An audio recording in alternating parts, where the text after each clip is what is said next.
C'est le retour de la chronique Chasse et pêche avec l'excellent FX. Et une autre bonne nouvelle, tu sais, on parle des séries, ça annonce le printemps, mais là, c'est la fonte des neiges. Une fonte des neiges beaucoup mieux que bien des mois et des années, mais FX, j'ai le goût de te dire que c'est la période bonus de prospection, de préparation de terrain, parce que, tu sais, veux pas avec la neige, tu vois où ils sont marchés, tu sais, où est-ce qu'il y a eu des bêtes. Ouais, c'est ça, c'est là que ça se passe. Bien, pour faire un petit lien avec le sport, c'est comme la partie préparatoire, tu sais, les exhibitions. C'est le camp d'entraînement. Ouais, camp d'entraînement du baseball. Écoute, naturellement, la fonte des neiges va nous donner une forte accessibilité à l'ensemble du territoire. Mais ce qui est plaisant aussi à cette période, c'est que la neige, oui, il y en a, mais juste assez pour utiliser les 4 roues à l'ail ou les motoneiges pour aller sur nos terrains sans perturber les chemins forestiers, exemple, au mois de mai, quand la neige est fondue dans la boîte puis qu'on a un risque de briser les chemins. Tandis que là, il y a assez de neige encore pour se rendre à certains endroits, de faire des dépôts de minéraux, de faire des salines, ou sinon, pour aller faire une prospection en forêt, on est dans la bonne période. C'est-tu le temps idéal pour justement habituer les animaux aux salines puis tout ça? C'est comme des encourager à... Il y en aura tout au long de l'été. Exemple, pour le chevreuil, souvent, on va parler des 2 espèces. Comme là, sur l'illustration, on voit une saline qui est pour l'orignal. Belle saline. Bien, en début de saison, on va commencer par l'orignal. L'importance de faire une saline de bonheur, c'est pour combler les carences alimentaires. Ton bloc que tu vois là, c'est un bloc rouge. Sur l'illustration, c'est un bloc de sel avec de l'iode dedans. Il y a un 2 à 3 d'iode dedans. Ce que ça fait en sorte, c'est que l'iode va combler des carences alimentaires pour la pousse des bois, puis aussi pour la qualité du lait, la lactation. Fait que c'est important de faire une saline au printemps avec des minéraux, mais naturellement avec un bloc de sel pour combler les carences. Mais au fil des saisons, l'orignal ou le chevreuil va aller chercher ses nutriments, ses suppléments de minéraux au travers de plusieurs plantes et de plusieurs végétaux en forêt. Au printemps, les premières pousses, ça va être du 30, du pissenlit, un petit peu de ramille, qui vont être très riches en potassium dû à leur éclosion, leur effervescence rapidement. Ce que ça fait en sorte, c'est que ça crée un débalancement dans leur système. Fait qu'il faut qu'ils mangent qu'ils se nourrissent beaucoup de calcium, de sodium, de potassium, manganèse, tout ça. Fait qu'ils ont besoin du sel pour combler certaines carences, pour avoir de la facilité à assimiler les nutriments là, au printemps. Mais est-ce qu'il est trop tôt pour avoir français spotter les spots de chasse? Ou Spotter les spots de ouais, chasse? c'est bizarre comme phrase, hein? On va résumer ça de manière plus simple. À cet ainsi de l'année, comme j'expliquais au travers des dernières saisons, on est capable de faire déjà une prospection avant la neige, au mois de novembre, voir les bons signes de chasse, en situation de chasse, les signes de rut qu'on a trouvés, les sites de repos, tout ça. Donc, si tu as fait une prospection avant le mois de décembre, puis tu en as fait une au printemps, tu es capable d'identifier les endroits plus chauds parce qu'il va y avoir un énorme trafic en situation de chasse. Fait que souvent, ce que je fais au printemps, je pars avec ma motoneige, avec un toboggan ou un traîneau. Je mets peut-être des caméras de surveillance, je vais m'amener un petit peu de stock pour faire une saline. Puis je vais m'amener aussi peut-être une scie mécanique, je vais faire un petit aménagement. Fait que souvent, bien, je vais essayer de prendre de l'avance parce que la question de transport, la logistique du transport va nuire énormément pour avoir l'efficacité d'une saline. Les salines, c'est de maintenant à aller au mois de juillet qui sont critiques. La saline va avoir un impact énormément, comme je disais, pour combler les carences, puis pour la pousse des bois, puis la lactation des femelles. C'est important d'avoir des minéraux tôt au printemps, parce que l'hiver a été difficile. Il n'y a pas beaucoup de nutriments dans l'écorce, dans les bourgeons. Il n'y a pas beaucoup de vitamines, de protéines, de minéraux. Fait que là, à cet ainsi de l'année, ça va être important d'aller déposer du sel à vos endroits de chasse.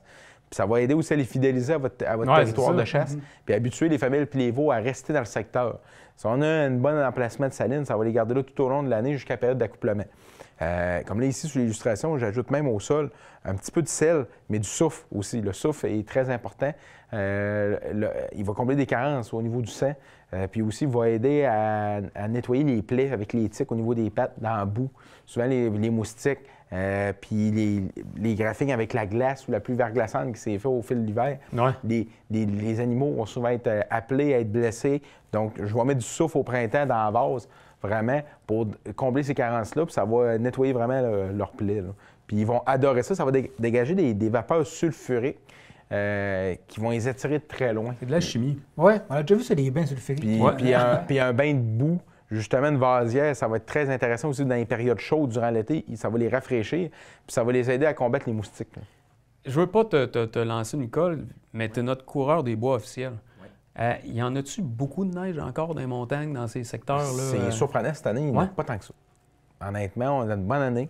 Il faut se croiser les doigts que le mois d'avril ne sera pas meurtrier. Ce que j'entends par là, c'est qu'il ne faut pas qu'il tombe de la neige au mois d'avril en grande quantité, parce que ça peut avoir un impact sur le taux de natalité des femelles, puis aussi sur la survie des juvéniles d'1 an et demi à 2 ans et demi dans le troupeau, que ce soit orignal ou chevreuil.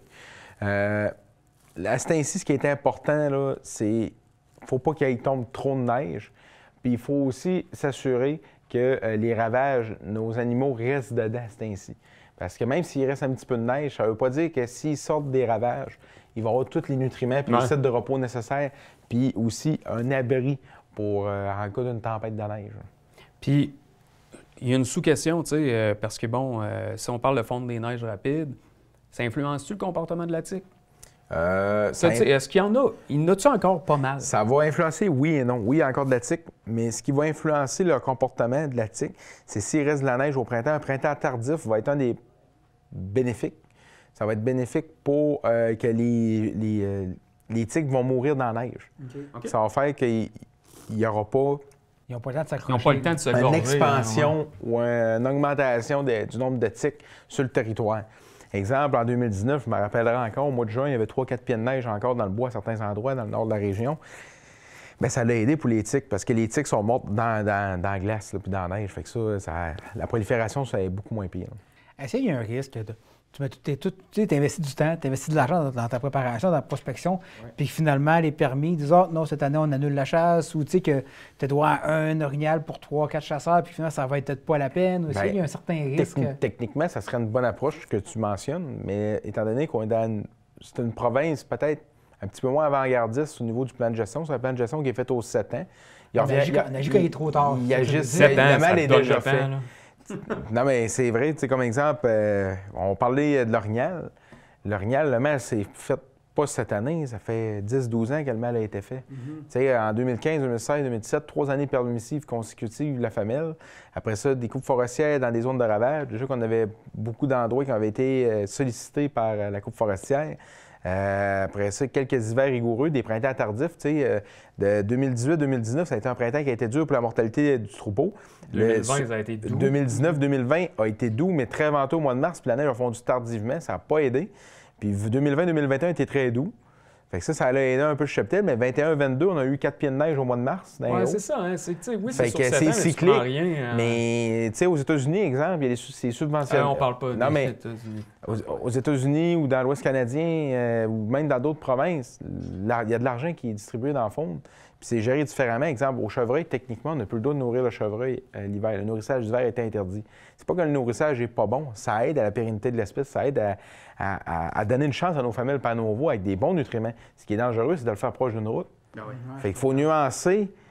Il devrait y avoir des aires de ravage répertoriées qui devraient peut-être être subventionnées ou peut-être... c'est le jugement des gens. Là, on va parler politique. Non, mais on peut quand même en parler un petit peu. Que ben oui, c'est sûr. La pérennité de notre espèce et de notre sport va passer par de l'argent injecté pour que nos ravages aillent mieux. Ce que tu parles, ce que vous parlez, est-ce que le gouvernement peut être restrictif? Oui et non. Ce qu'il pourrait faire, exemple, on le sait que dans Charlevoix, proche du Golfe, dans le rang Saint-Laurent, sur le Capot-Corbois, Saint-Joseph-la-Rive, c'est des zones de ravage pour le chevreuil. On fait des aires communautaires, c'est des aires protégées. Tu n'as pas le droit, exemple, d'aller en montagne dans ce secteur-là, mais on va nourrir le chevreuil à outrance durant l'hiver. Ce que ça va faire, c'est, premièrement, on peut faire affaire à des trappeurs pour trapper le nombre de coyotes dans le coin. Puis ce que je ferais, exemple, je ferais du nourrissage. Ça pourrait aider. Puis du côté de l'orignal, ce qu'on pourrait faire, bien, c'est fort simple. Arrêter la coupe forestière à certains endroits. Puis de l'autre côté, en faire à des endroits où il n'y a pas d'impact au niveau des habitats hivernaux. Puis de l'autre côté, réaménager la forêt.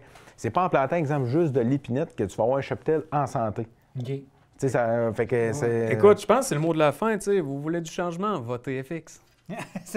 Non, mais tu sais, pour vrai, tu es un grand défenseur des forêts, du cheptel et tout. Et de la pérennité du sport aussi. Je trouve qu'on les écoute pas. Bien, c'est parce qu'il y a des retombées économiques. Tu sais, Charlevoix, les épiceries, les magasins de chasse, les pourvoiries, les EC, il y a d'autres régions qui sont encore plus impactées. Puis la forêt aussi, il faut que nos travailleurs forestiers travaillent. Mais est-ce qu'on peut trouver une manière que le support du milieu n'impacte pas notre sport, mais qu'au printemps, exemple, là, justement, il y a des gens qui vont en mettre de l'argent dans en forêt, pas au printemps, puis il y en a qui veulent aller découvrir le terrain, mais c'est pas en ayant une faune qui n'est pas bien gérée, qui n'est pas en santé, qu'on va pouvoir préserver ça dans le temps. C'est un peu une vision à court terme de dire on a des impacts économiques là, à court terme, on veut se sauver là, mais à long terme, ça... Hey, écoute, comme tu dis, excellent mot de la fin. Merci beaucoup, FX. Votez FX.